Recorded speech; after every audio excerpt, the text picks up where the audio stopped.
Hoy, buo na pala itong sa Tarlac namin ha. Ganda, may pa-wall cladding pa. Nasaan kaya si sir? Para mapakit... Uy! Si Sir. Sir!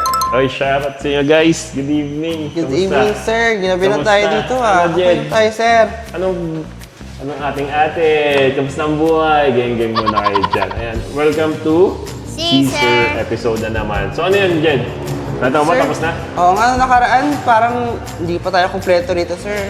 Oo naman, hindi pa kompleto. Pero the last 2 weeks, hindi pa kompleto. Pero ngayon, tapos na natin itong modular kitchen natin ginagawa. Itong modular kitchen with kitchen island dito sa Tapas Tarlac. So, isa, kung baga, nationwide umaabot tayo yan. So, here, we are the kitchen island. Ayan, pakita mo, irampa mo muna. May pailaw pa talaga sa baba, sir ha. Ayan. So, here, nandito yung pinaka, na yung client, yung pinaka kitchen sink niya with the faucet. And also, here naman, sa back natin, nandito yung 6th layer natin. Actually, hindi pa natin nalalagay. May isang balik pa kasi dito for the finishing kasi may ginagawa pa para sa mga finishing nitong kitchen niya kasi madudumihan pa. So, pagbalik namin, doon na natin ipa-finalize lahat. Pero for now, most of it, 98% ng project natin is all done here. So, pinapakita natin dito yung mga parts nung ginawa natin sa kitchen. So, here, we have the 6-layer full-out pantry. Okay, so ito yung mga ginagawa natin dito. Kompleto tayo ng mga mechanism from mid-end to high-end depende sa budget and choice ng client kung ano ba yung preferred niya. So, here naman, nandito, mga built-in microwave, oven, and also we have a dishwasher dito sa kitchen island natin. Shala naman ng dishwasher. Actually, si client sa atin din pinakabit, hindi na siya nagpa-service kasi kaya naman natin ikabit yung mga ganitong klaseng mga built-in appliances. Okay, so even here, ayan, medyo naalikabukan lang. Kaya sabi ko sa inyo, nandito naman yung pinaka-cooktop naman, induction cooktop ni client. So, mayaman, tingnan mo naman, shoutout. Pakita mo naman induction niya, Smeg. Shoutout, Smeg. Pati yung ano natin, sir eh. Lahat Smeg yan. Oo, medyo may presyo lahat. Ayan. So, Smeg din yan. Smeg, kahit here, we have the Smeg dishwashing.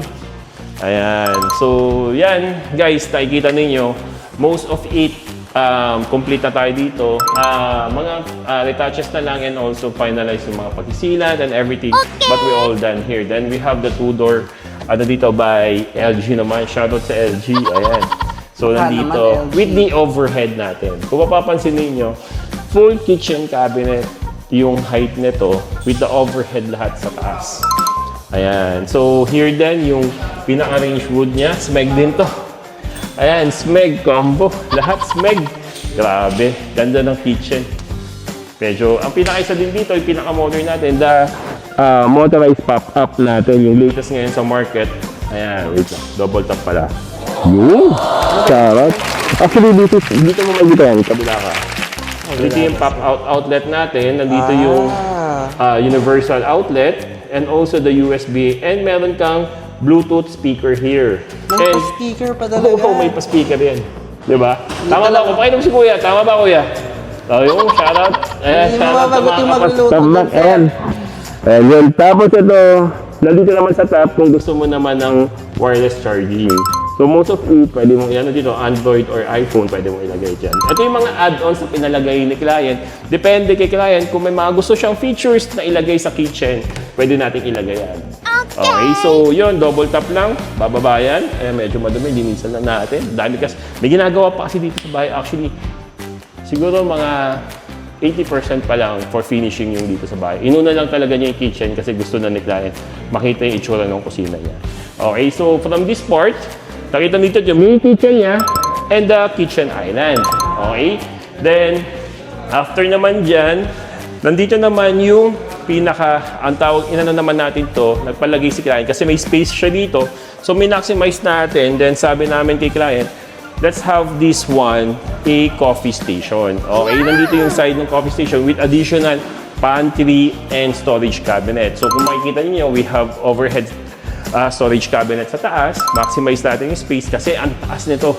This is around 2.8 meters yung height. So, min-maximize natin. And also, here, the pantries. Ayan. Additional pantry. Mga soft close most talaga of yung it, nakalagay ito, no? ang ginamit natin dito, mga push to open with the soft motion hinges natin. Okay? So, here. Then, here naman yung pinaka-countertop natin. Actually, the countertop from the main kitchen and the kitchen island, and also here, we Same. use a quartz stone. Okay? Same lang ba yan, sir? So, actually, Same design? Same lang lahat sila ng design. Yeah. And the back panel natin, ito is the laminated finish natin dito. With the alum rail natin na Reese's type. Ayan, Reese's type na COB light. Okay, so yun. So, may diffuser siya para hindi masakit sa mata.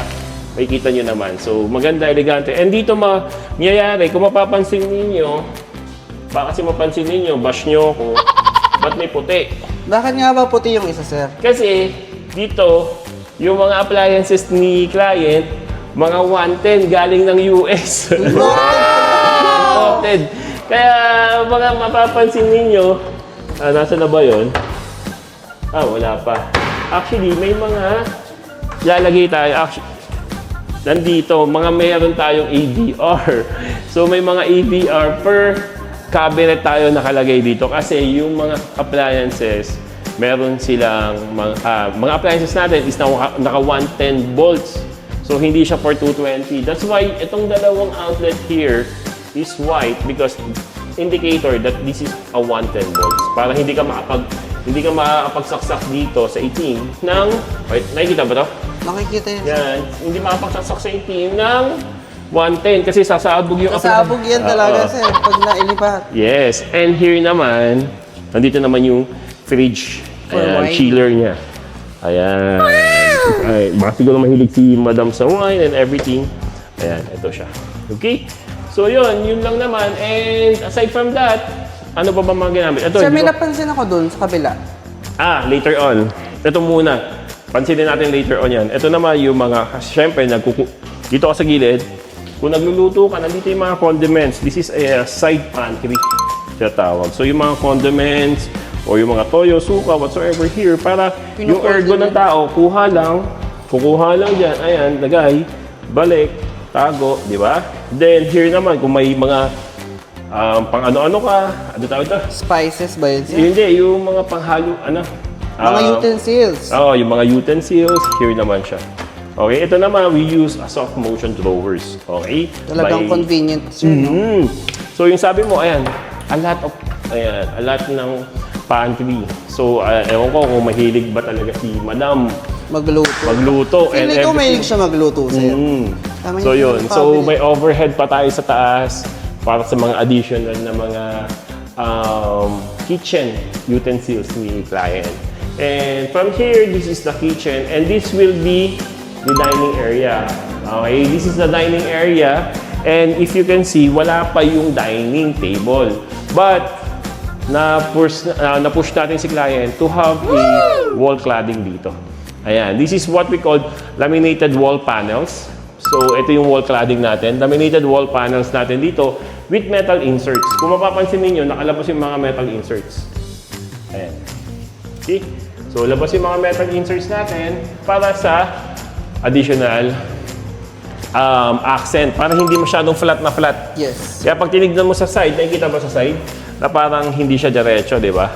So, yan. May accent tayo na hindi siya dire-diretso. So, nilagyan natin para hindi naman magmukhang tawag nito, Parang magmukhang plain, sir? plain wall siya.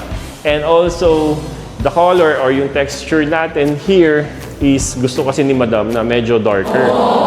I don't know lang kasi wala pa kami na pag-uusapan in terms dun sa color ba and design yung dining table. Baka siguro may concept siya. That's why ginawa niyang darker yung color. Baka yung lamesa niya, same color. ang gusto Kasi sinunod talaga kasi siya dito sa dito sa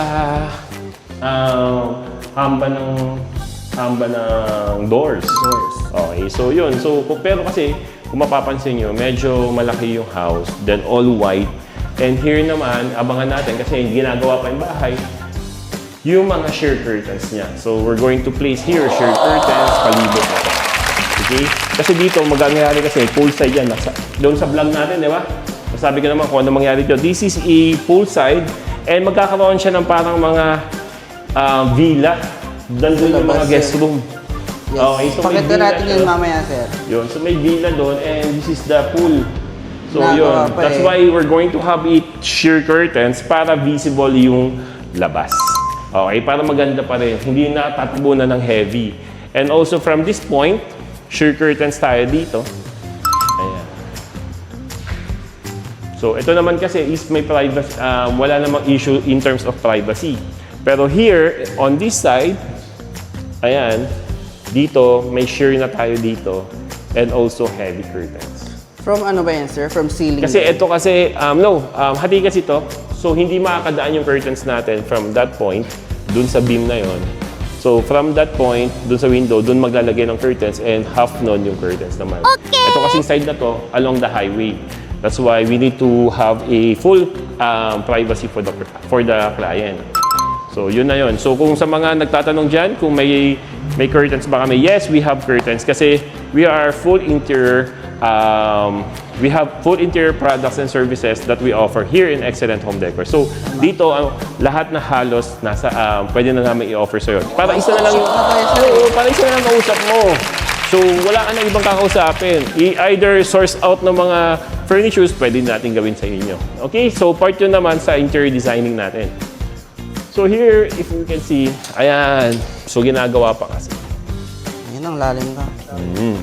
That's why, kung papapansin ninyo, nasa 70 or 80% pa lang yung ginagawa talaga sa full house. Pero on the house itself, nasa 80% na to. Inulit lang kasi yung mga kahoy kasi nagkaroon ng problema and everything. But in regards with that, nasa finishing na kami and abangan ninyo sa next vlog namin, we're doing the second floor. Kasi currently, they do the flooring pa lang. Yung mga wood planks. So, naka-wood na lahat sila. So, ang ganda ng finish yun. So, isa ako sa... Ikaw ba? Gusto mo ba ng naka-wood finish yung pinaka... Siyempre, sir. SPC.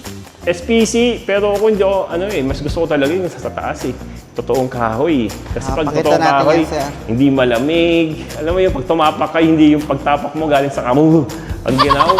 Kasi bakit? Ang lamig ng flooring kung naka-tiles ka. Kaya masarap talaga pag yung natural wood yung lalagay mo. So yun, fans kasi ako ng natural wood talaga, guys. So here, if you can see dito, sa part na to, yan, ang laki-laki ng kitchen niya. Ganda.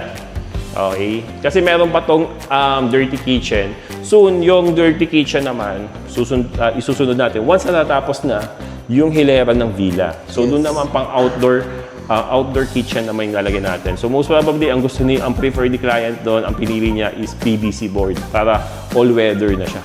Grabe naman yung trust sa atin ni client, sir. Siyempre naman, siyempre. Sino pa pagkakatiwalaan mo kaya choose excellent home decor. Kaya kung di ka pa naka-follow sa amin, guys, follow nyo na kami sa Facebook page or our TikTok account, Pinterest account, IG account, and YouTube account. Kung meron ako nakalimutan, lagay mo na lang. So, makikita nyo yan dito, guys, kung ano yung mga kailangan i-follow sa amin. So, kung kailangan nyo for mga interior products and services that you're looking for, meron kayong mga requirements, or kailangan nyo sa amin mga appointment, or magpa-ocular visit. So come, visit us, or message us in our Facebook page and all the numbers here below kung saan kami kakontakin. So paano, Jed? Uwi pa ako ng Quezon City. Bye-bye and peace!